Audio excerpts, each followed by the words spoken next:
In the recent chapters, One Piece fans are having a very interesting discussion. They are talking about who will join the Straw Hat crew, Gunko or Loki. Today we are going to look at both of these characters. If you like this video, please don't forget to like it and remember to subscribe to the channel. Let's start by Gunko. She is now a holy knight serving Imo. But what makes her interesting to us in her past White Brook? You know Oda, whenever he writes a character's past, he cruelly kills their mother and puts them in the worst situation possible. Gunko is exactly like that. In the past she lost her mother, her country was destroyed and she is now under Imo's control. This reminds us of Nami. Nami was in a similar situation. Her mother was killed, her village was controlled by fishermen and she had to work for them. However, Nami directly asked Luffy for help. I don't think Gunko can do that because we have not seen her connect White Luffy yet. Usually characters who joins Luffy's crew have a long history and many adventures with him first, like Nami or Jinbe. This makes her chances of joining lower. But she is a very important character for the story and I don't think Oda introduced her for no reason. She is directly connected to Imo. Except for Rox, who forced his way into the room of followers in Marijua, Gunko is the only one we have seen there with Imo. This shows how important she can be for the future of the story. If they can somehow free her from Imo's control, maybe she can go with them and guide them. For example, the next arc could be Marijua and the last road poneglyph might be there. Gunko could know its location because of the years she spent in Marijua, or she could give the Straw Hat a lot of information about Imo.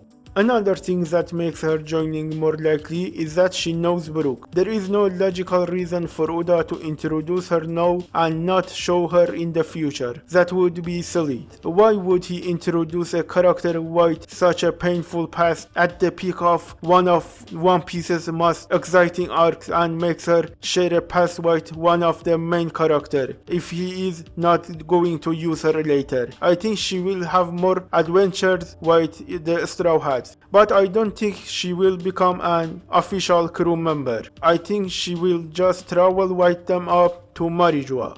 Now let's move to Loki. He ate the legendary Nidhogg dragon fruit and wants to destroy the world. Why would he join the Straw Hat? There is a chance that he is the man with the burn scar, because we heard that he was the captain of a ship that has not been seen for years. This is exactly what we heard about the man with the burn scar. If he knows where the road poneglyph is, the path becomes easy for the Straw Hats and Luffy can become the pirate king.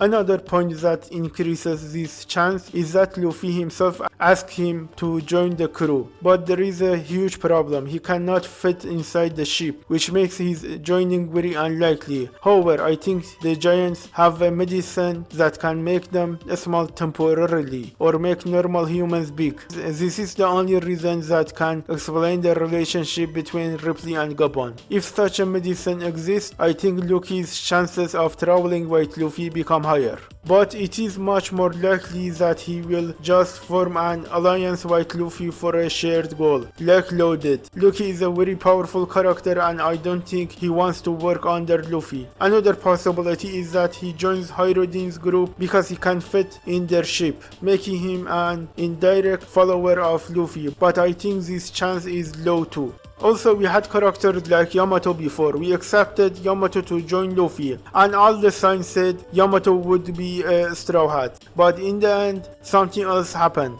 Maybe Oda has a surprise for us this time. When everyone except Loki to join, Gunko might join the Straw Hats instead. Another very interesting idea is that both of them join the Straw Hats, which would be really cool. This is especially true if the destination is Marijua, where they will need both Loki's power and Gunko's information about Imo and the Holy Land. Personally, I like Loki because he is a cool character, but we cannot ignore Gunko either, because she has known Brook for a long time and I really want to see them together again. Of course, we know that whatever happens, they will be temporary members. not permanent. I think the most logical option is that both of them travel with the Straw Hats temporarily. You cannot leave either of them out. Both have characters that are interesting to us because of their power and their relationships with the main characters. I doubt Oda will just forget about them. I hope you enjoyed this video. Please don't forget to like and subscribe.